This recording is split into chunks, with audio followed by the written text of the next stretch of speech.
What's up, guys? Welcome back to Rise and Grind.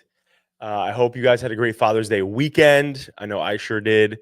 Meg, how was yours? It was good. It was very good. Spent with family. Good. I actually spent more time with my family over the past weekend than I think I have over the past few months. Everyone's Bam. schedules just aligned where we were Good. able to all be together. So it was nice. I was missing my dad though. He was traveling. So Oh, yeah, I'm excited. Papa Connor. Yeah. I Well, had to wish him a happy Father's Day from far away, but yeah. hopefully I'll get to see him in the next few weeks. Yeah, that'd be good. That'd be Yeah. good. Yeah, this is a good one. We were grilling with my pops yesterday, and Jacqueline's dad actually was there too. Saw her family as well. On Saturday. A lot of family, a lot of kids. All the kids were around. So Janine's kids were Oh, there. So we had a that's ton sweet. going on. I mean, honestly, at this phase in the game, it's funny. Like Jack and I were having a conversation where she was like, we're getting ready to go to her parents' house and it's raining. It's like kind of like crappy Yeah. out. And I was wearing like such like a typical like I look like Adam Sandler. Like, I was like that. I was like just like in like baggy like shirt clothes. And she's like, what are you wearing there? I was like, I'm gonna wear this. You're like, I'm dressed Tell me, I already. was like, I'm gonna wear this. What do you mean? And she's like, what? And so I want to. Comfort is key. Right. So I was like, all right, I guess I'll change. So I changed. But on Sunday, I was like, no, I'm going baggy shirt. But that's the funny thing too. I started to notice. It's like when you see dads, like when I was younger, and I would see a dad like dressed up, New Balances, like the baggy shirts or whatever, Yeah. like just looking like they just rolled out of bed, sort of thing. It's like I always thought, like, wow, like I'm never gonna do that. It's so crazy. And now Fast forward. I'm like, oh yeah, I'm like, dude, I'm like, I want the baggiest shirt. Like when I was younger, even at AS, like I had jeans that were tighter than freaking yoga pants. Yes, I definitely remember What them. was up with that? Mhm. I don't know what I was Yep. thinking. Yeah, it was impressive you could get into them, But actually. by the way, this was before the whole like stretch jeans like came out. Yes, it was before the trend. Those were like real like actual like they were tighter jeans, but they were not like the Give ones like that like are they flexible. were like the actual They were like I was like a material. robot like walking around. Like what was I doing? How did you work in those? I don't know. Oh my And god. and it's funny when I go into like my my like bin like like winter bin and stuff like that. I found like pants that were like dress pants, and I tried to put them on, and because I lost a ton of weight, like I could fit in them. Yeah. But they're so uncomfortable. Yeah. And anyway, all my comfortable. shirts used to be super tight and stuff, and I'm just like, dude, like I'm not about that anymore. You're not about it. I'm trying to be comfortable now, Especially because you're having to keep up with 3 little kids who are moving and grooving all over the place. You can't be constricted, right? But even when I'm not, even at work though now, it's like I don't want to be Yeah. like that's why like clothes like this, like there's like these clothes companies. I don't know if you see like the pull on this, but it's like most of these shirts and stuff now, like you get like shirts and everything's like so insane. Like they're stretchy, they're so comfortable. I remember your Chris, when it was like during COVID, I think right before COVID, when he used to always wear bird dogs. And it's like so many people like started to shift like to go to comfortable pants, and now they have suits that are legitimately like no joke, like they're like legitimately wearing Lululemon. Really? Even though we talked about not liking Lululemon, just I thinking know, of stretchy. but the men's Lululemon is I think that's good Yeah. quality, but Not that I don't wear Lululemon, just to be clear, okay? But I'm just saying, like I mean, like the stretch material is so nice, and they have suits like that now, which are insane. You got to think back in the day, like our parents' age, them going to the office when I'm sure all of their suits were stiff, right? They had to wear really stiff work clothes. I can't think like that. The more comfy I am, the more productive I am, the more creative I am. Right. Yeah, I'm happy that we live in a world where there's men's stretch shirts. Yeah, well, it's the thing. Like my pants are stretched down. Like everybody has those, and it's funny because at first it was golf pants, and people would wear them because they wanted to be comfortable and golf shirts. Yeah. Right, golf pants, golf shirts. They're like insanely breathable, insanely amazing. And then they started creating like everyday wear, where like you're in the office, you're on the go, you're traveling, and they're so much nicer. It's even to the point where it's like I know so many people who like at the office will have like in their office legitimately will have like slippers. So they get to the office and then they're chilling, working like guys, and they'll put on slippers at the office. But like to your thing, they're like, I want to be comfortable and I want to be able to like relax, get more work done when I'm relaxed. So yeah, very, very interesting time that we're living in. I think you should order us adapting social slippers next, and we'll keep them in the office, and then we'll get me to come into the office way more. Well, I think for you to come to the office, you need a blanket. We got to have slippers, different coffee machine. Yeah, the Keurig isn't good, so But I'm gonna be bringing that in tomorrow, by the way, the actual like crazy one. So I gotta learn how to make it. for people who don't know this, before COVID, when we had like our entire team in an office in Asbury Park, shout out to that Asbury crew. But my team convinced me, and you guys have to remember, I don't buy coffee. I don't drink coffee. So the crazy thing is that they convinced me to buy this like $1,000 cappuccino, like It made cappuccinos, it made lattes. It was a legit made espresso coffee. Like if you were gonna go to a coffee shop with the baristas, right? Like it was just like that. I made the steamed milk or whatever the hell that's called, or whatever. It froth milk. It did everything. Yeah. And so like that thing has been just like chilling in a box in my basement. Oh my gosh. For 5 years. 5 years. No, legit. For 5 years. And the crazy Bring part it back. I tried to sell it on Facebook Marketplace like during COVID. You did? No takers. They weren't trying to buy it. That's actually surprising. Because when I bought it, it was almost like $1,500. I bet. And so I tried to sell it for a close to. I think I put it up for like $999, and everyone's like lowballing. No way. Yo, and I do it, but why do we all love lowballing on Facebook? Facebook is like lowball central. You just go on Facebook and you're like, hey, somebody's selling like this beautiful car or like an old cool car. And you're just like, they want 10 grand for it. And you're like, I'll give it to you for 1,000. That's like, so true. It's like, yo, on Marketplace, it's lowball city. Yeah, it really is. Because they want to get rid of it anyway. So it's like, right. What will you give for it? Yeah. All right. You ready to get into topics? Let's do it. Let's talk about the Apple Intelligence letdown. You were talking about this last week a little bit too. You were just disappointed with it. So Chris reminded me that the first keynote was happening, and so everybody knew that they weren't going to talk about devices yet. Like, is the new flip phone coming, or is what's going to happen? But what we were expecting was software. What's going to change? And they came out with Liquid Glass.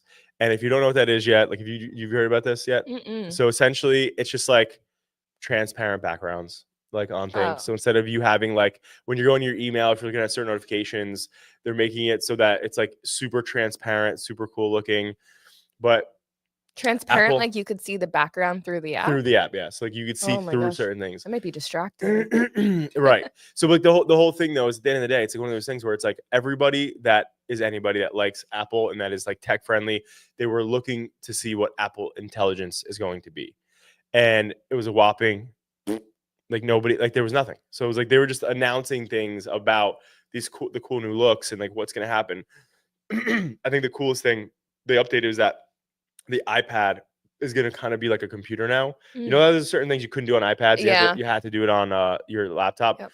Well, there's a lot of cool things that are happening on iPad, but Apple Intelligence was a typical like flop. And in an interview, their head engineer, there was asked what are you guys doing with Apple Intelligence? Everyone's waiting, and it's like the same thing keeps happening over and over again, and they kept like dancing around it. So like obviously they're not ready for Apple Intelligence to be what it could be. And clearly it's not going to be its own ChatGPT. They're using ChatGPT on it right now, but the thing is that ChatGPT and OpenAI are about to make a phone. So like it's going to be a really crazy thing. But anyway, whopping disappointment. Like I feel like they're so hung up on making their products sleeker and sexier instead of smarter. Like the past few years, it's just like, what are you giving? But they're not even making it sleeker. Sleeker. It's not getting sleeker. It's not getting sleeker. Yeah, you're right, because it really is just the same phone over and over and over again. And it's like, oh, your camera is different. Right. Listen, I will say, like having kids and being a full-time photographer now, with my children, I will say, like, obviously I have the Samsung Fold or Flip, whatever the hell it's called, but like the camera's good on it. But you could tell, like with the 16 Pro Max, like the cameras that Apple puts out are good. Yeah. And they do increasingly get better, obviously. They definitely do. But it's like you get device paralysis because like how many times can I have a brick in my freaking pocket and the same software and the same cool things? Like I gave you that example last week where I was like, hey, something so simple, I could just change the color of my keyboard to whatever color I want it to be. It's stupid. It's simple. Yeah. But it's like, that's something that I can decide to do. With Apple, you don't have decisions. Yeah. Apple is the brand that is like consumers don't know what they want. You have to give them what they need. And Android is give them what they want, right? And let them customize everything. Mhm. And I enjoy that now, right? So that's why it's like, it's a weird world, obviously, because you know me as being an Apple person forever. Yeah. And for laptop, I'll always be Apple, especially until, PC has the ability to not get viruses the way that Apple does, because Apple's really hard to break in, and it's really, you have to have Apple equipment to really, really penetrate it. Mhm. And that's why most of these hackers that are like sitting in their basement somewhere in the world, they typically have PCs, so Yeah, it's easier to that's break true. into PC. But anyway, all that to say, Apple Intelligence, big letdown again. And so it's like, all right, cool. You're doing things that Android's had for the past couple of, like over a decade. Like the Mhm. cool change, like liquid glass, all right, whatever. But it's like the one cool thing that they put out that I think is really, really cool is like when you're waiting on a phone call, like if you're waiting for your doctor or somebody to like, get on a phone call, or if you're calling your insurance company and it's taking forever, they have you on hold. The new feature rolling out is you're going to be able to, Apple's software will let you go on hold, and it will alert you when it's ready. So instead of you doing Oh. like the thing where it's like, do you want us to call you back? It's like Apple does that for you. Oh, So like wow. it'll just like you could turn your phone off, do whatever you need to do, go back to work or hanging out with your family. And then once somebody picks up, it'll notify you, hey, somebody picked up, go back on your phone. That's interesting. So I'd be so pissed if I missed it. Oh my God. Yeah. Right? So, You well, just yeah. waited an hour. Mhm. That's interesting. But like Mhm. my mind immediately goes to, how often does that happen? Like how many times are you put in a situation where you're stuck on hold, where you have to call and you're stuck on hold? Well, I hate, it's mainly, it's car related, insurance related, or like Insurance related. That's something like what like I can that. think of. But before we switch topics, Emily, pop on me here. Apple, get your shit together. Better devices, cooler technology.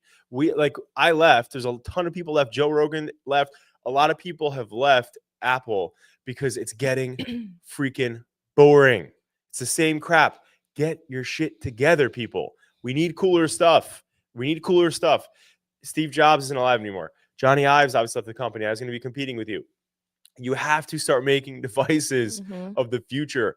And what makes me so upset is I always loved Apple because the entrepreneurship spirit that lives with Steve Jobs, Yeah. especially when he was alive, like always made me super stoked about Apple in the background. But now when you think about it, Apple is just this big, great, successful company that like isn't innovating anymore. But that's what Apple is always known for. Like their one commercial, like think differently, and innovators. Like if Picasso had a computer, he would have a Mac. Mhm. Like all these cool things back in the day. And it's like they were the people that were like the scrappy startup trying to beat the IBMs and like these bigger companies back then.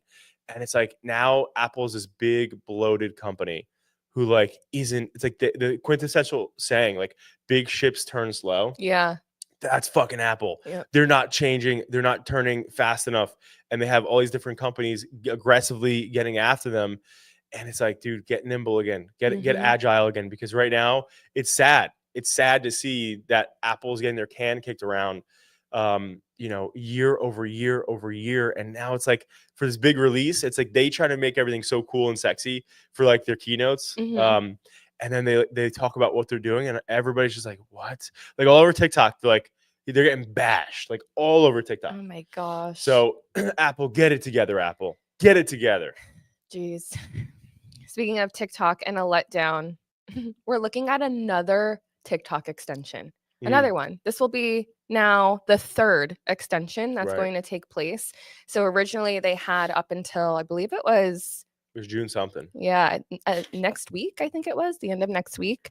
And Trump is saying that he's prepared to do another extension, another 75-day extension. And so, okay, great. TikTok isn't going to go down, which is really wonderful for the creators on it and the brands that are reaching their audiences on it. But also, I'm like, come on, like no one's going to take you seriously now. And we keep pushing an extension. Right. It was supposed to be January they were supposed to find a buyer. Right. And now we're here in June, and now he's looking at September as the deadline. So he wanted my birthday. It's going to be your birthday present. But it's just crazy to me that they're having this much difficulty or this slow finding a buyer to come in and take it over so that the app is sustainable long term and isn't going to get shut down. TikTok doesn't want to sell. Yeah, which understandably so, but it's like, oh my gosh, it almost makes me think like, is it just going to be extended? until people forget about it? Like, is that what's going to happen? Mm. It's really interesting. Either way, I feel like Trump is trying to, and the administration is trying to essentially make it seem like they're doing something about it. So like, oh, we're extending it, we're trying to find it, we're trying to help them, whatever the case is. So they're dragging it along. But at Mhm. the end of the day, it's like TikTok doesn't want to sell.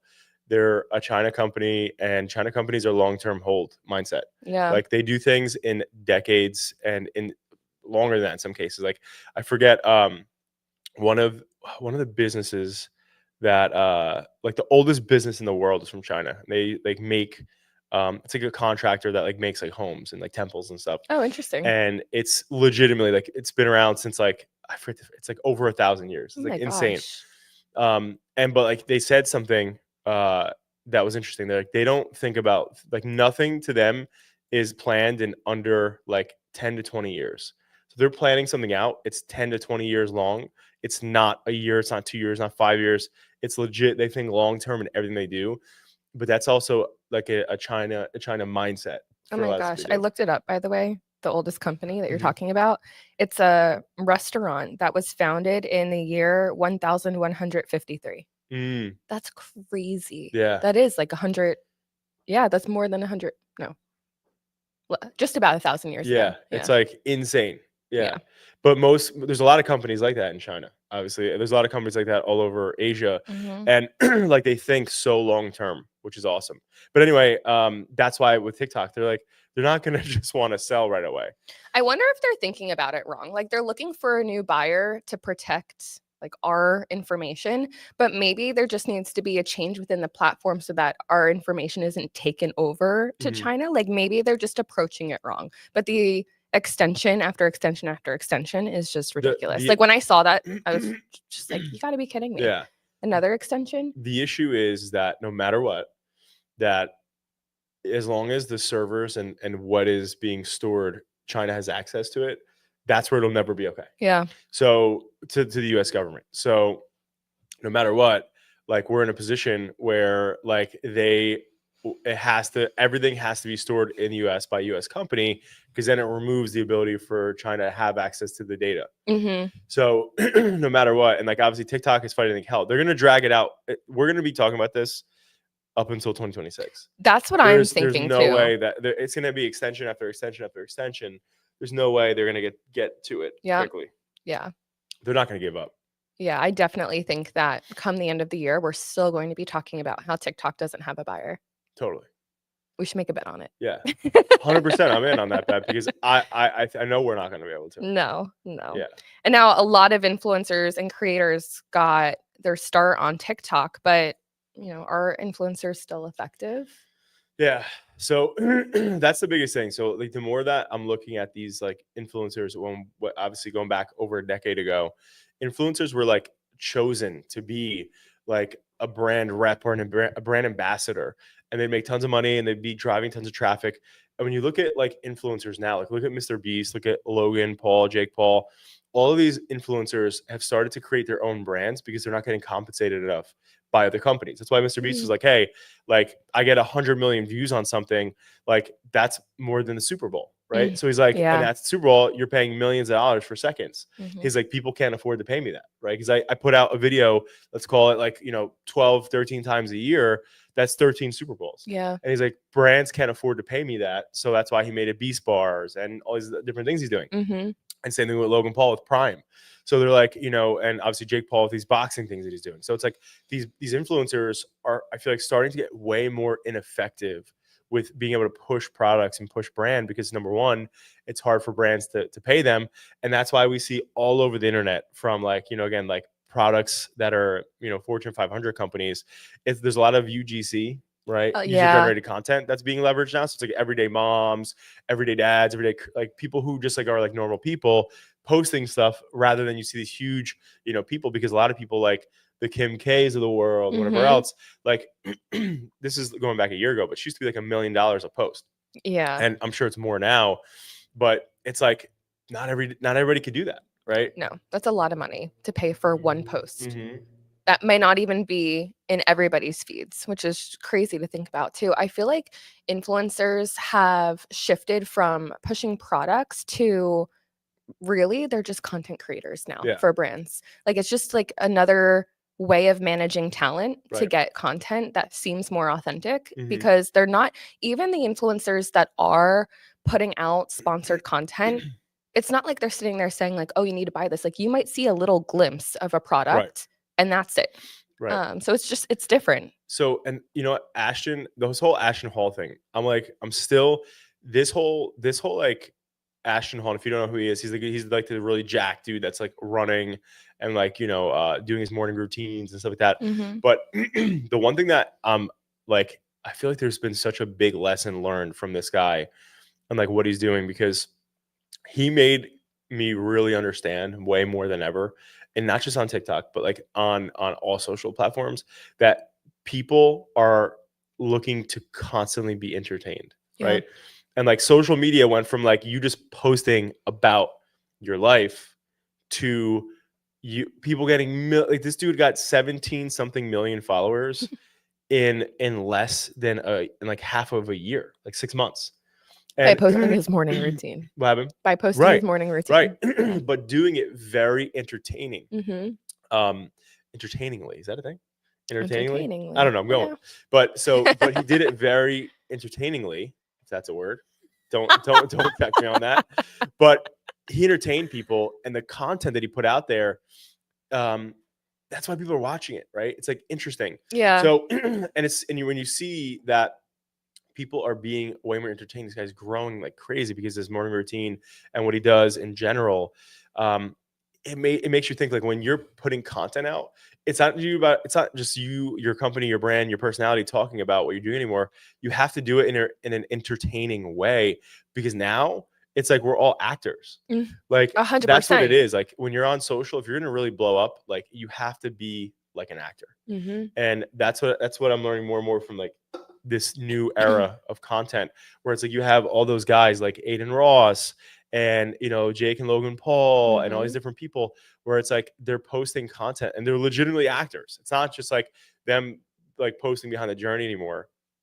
It's legit like they're entertaining and acting. Yeah. That is Which true. is so interesting. It is really interesting. Like the content we used to post all the time back in the day where it was like following me go through the city and the offices and doing deals and stuff like that. Like that doesn't work anymore. No, Like it's not not as it's much. not entertaining. No. Yeah, and even the day in the life videos that are circulating and popular right now, they're popular because they're different from most people's days, or they create it in a way where it's entertaining for the person watching it. But influencers have drastically changed over the past few years, and they're probably going to continue to. Yeah. Yeah. Now, you were talking about MetaQuest 3D Instagram feed. Yeah, so real cool. So everybody knows, at least on our team. So I showed up to our team meeting the other day, and I had my MetaQuest avatar. That's okay for the recording, right? That's fine. They could just die off anyway. So, but for the MetaQuest, I went on and I joined all of our team meetings with my avatar. So I went on MetaQuest, went on my Google, my Gmail account, and so I joined some meetings with my avatar, and everyone's like, "What the heck?" And anyway, so I started messing around with it because obviously the future also is when you're not in the same room as somebody. What Meta and Apple and major companies are trying to do in the virtual reality space is make it seem like you're legitimately sitting right next to somebody, like legitimately. So we've been testing that. And so I joined some meetings for the first time with it, which I thought was super interesting. The cool thing too is I had it in like a picture, like being in the movie theater, this massive screen. So I was watching everybody on all hands, like on a massive screen, and this huge movie, like legit, like this like massive movie type screen. It sounds like something like you're explaining a dream to me. Yeah, like it was literally so cool. That's wild. But then I went on the Instagram app because I normally use it for like working out primarily.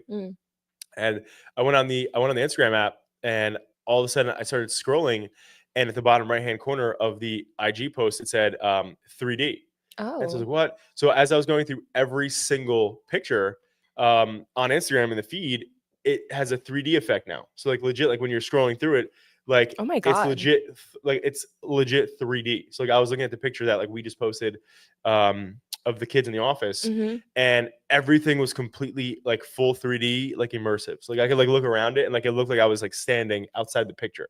Get out of I'm not even here. kidding you. You need to bring So these in. yeah, actually, it's funny. I have You have them here? my other set here. Yeah. Oh, we're my gonna old Quest. yeah, we're gonna play Yeah. with them today. But That's so literally, cool. yeah, it was literally so cool. So anyway, so they're doing new things that are really cool like that. But like for people out there, I really encourage you, because right now everybody's talking about AI, which is obviously a big thing, but also virtual reality is huge as well. And being prepared and ready for that in your job is going to be important too. So I can't wrap my head around how trippy that is, that it's a 3D feed. Yeah. That you can basically it's insane. literally be in, like, is it like it's like an immersive experience? So like, no, so like picture your feed like being like as in tall front as of you you. are and as front of you. Yeah. And as you're scrolling, you just like, again, like everything is 3D behind the picture. Like, Oh so my like the God. like if I'm in it, like the background is behind me. That's crazy. Yeah, it's really cool. Yeah, That's it's really cool. wild. Yeah. That's going to change. If that blows up, that's going to completely change social media too, and the Right. way that content is filmed and Right. posted. Yeah, so interesting to see that. I was like, I want to see where they play this and take this. Video content is not yet. It was just the photos. So we'll see what else happens. But I thought that was super cool. That is really cool. And is that, or you talking about the Google Meet integration? Is that the video? Yes. The movie screen that you were talking about? Yep. And obviously, so yeah. So now Meta is essentially giving you the ability to join Zoom calls, Google Meets, all these different types of things now with your avatar. So again, like I said, I'm really excited to see where that goes for like virtual. A lot of companies are still virtual. So like today at some point, Chris and I are going to be testing this because he has his Meta Quest headset too. And so we're going to see like what the experience is, because you could actually create your own like virtual office. That's so and cool. So like there could be like an Adapting Social virtual office, which we're creating. Mm-hmm. And so that there's like conference rooms where you could sit down and have meetings and talk and stuff like that. But the That's so cool. the coolest part about where it's going is that right now there's that avatar, but what the Zuckerberg is Mr. Zuckerberg is working on here is how he's gonna make it where it's like you and I sitting like this. And So it looks like us. 100% looks like us in a real situation, and it's like legit. So like that's gonna be really cool. Right now it's just avatars, but he's working on like him, and I believe Rogan did it.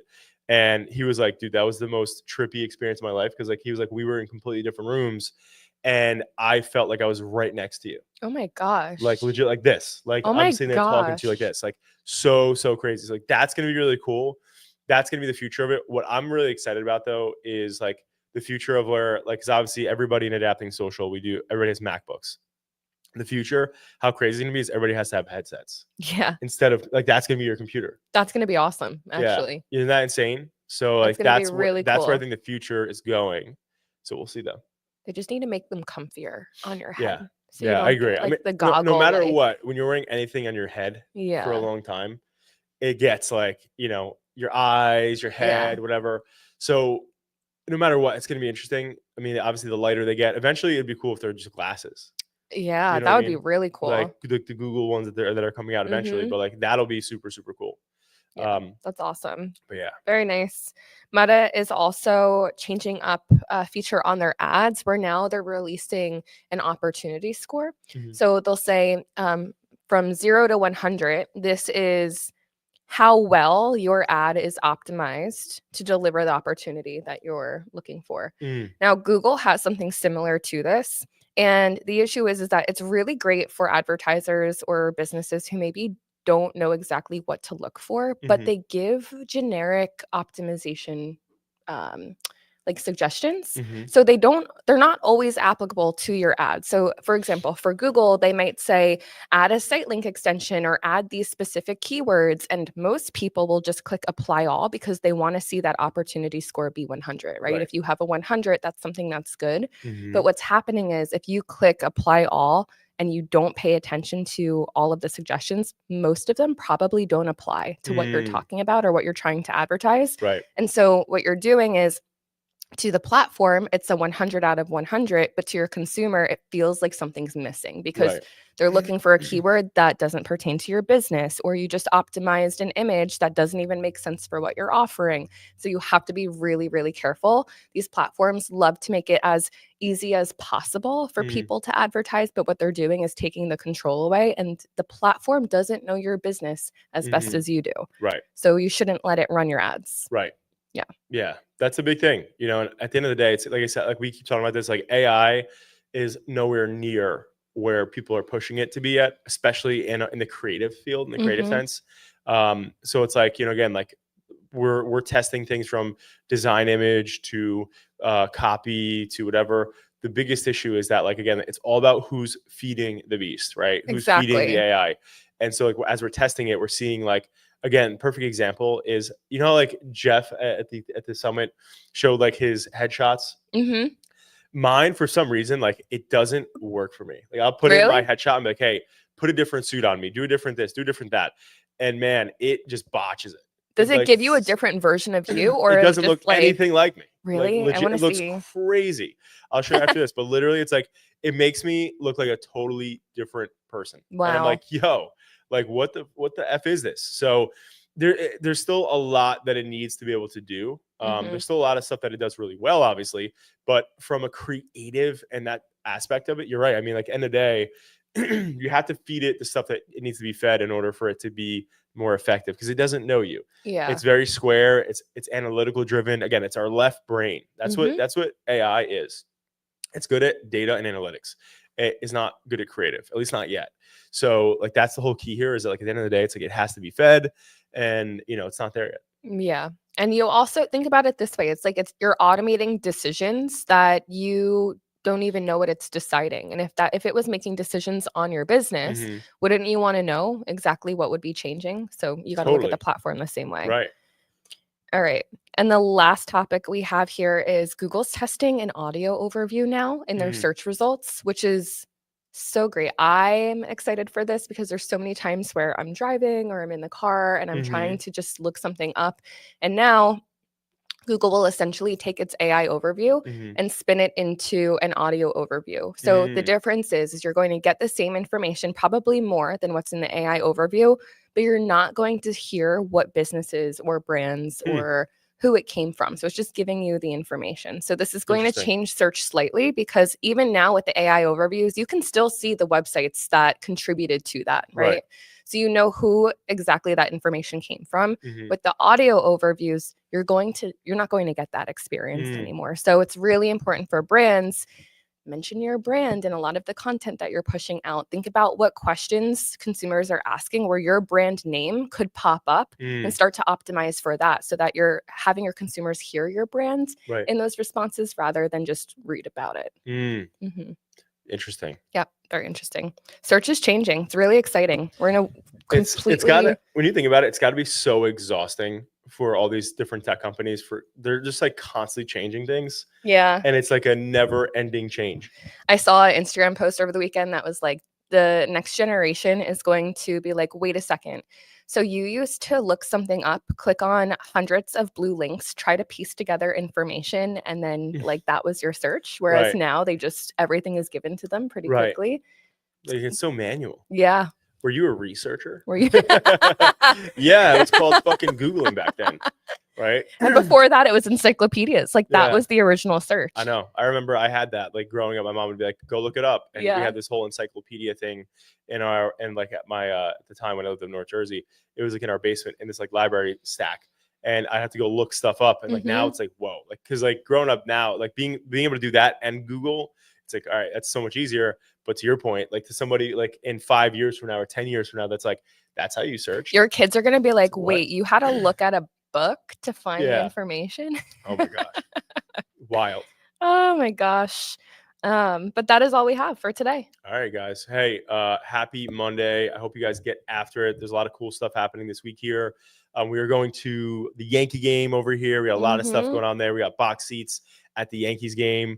So it's going to be a fun Wednesday against the Los Angeles Angels. And we're super excited about that. But one thing I wanted to share, I had a really good conversation last Friday with somebody. We were talking about just in business and in their career, how like there's a lot of like different things that happen and different challenges that arise constantly in business. It's like there's always something, there's always something, and like that's unfortunately and fortunately the nature of life, but also of course business, right?